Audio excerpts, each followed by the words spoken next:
week 17 of the fantasy football season.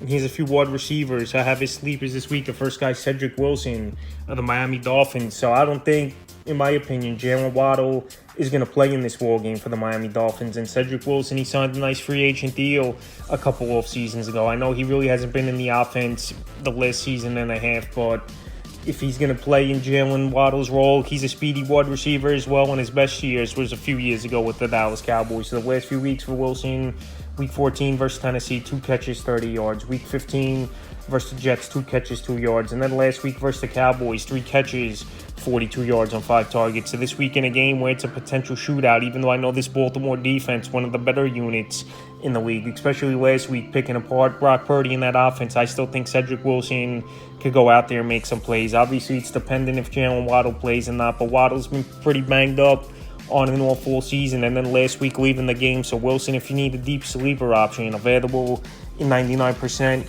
of fantasy leagues. Next wide receiver is DJ Chark of the Carolina Panthers. So Chark had the best game of the season for him last week, and I know we didn't see much from Chark throughout the season. The last few games, it's been pedestrian before the breakout in last week's game. Week 14 in New Orleans, 2 catches, 26 yards. Week 15 versus Atlanta, a catch, 18 yards. And Week 16 versus Green Bay, the big game, like I said, 6 catches, 98 yards and 2 touchdowns. So this week a matchup with one of his former teams and the team that drafted him, the Jacksonville Jaguars, give up the 9th most fantasy points to wide receivers on the season. So Chark, the number 2 wide out, working over there in Carolina behind Adam Thielen, available in 93% of fantasy leagues. And he always had major upside, but injuries and just inconsistent play have done him in throughout his career. But if you need a sleeper option and a guy who at least starts for his team, like I said, Chark gets opportunity and could be a deep dive this week. And the final wide receiver I have as a sleeper is Justin Watson of the Kansas City Chiefs. So more of the deep ball threat for this Chief team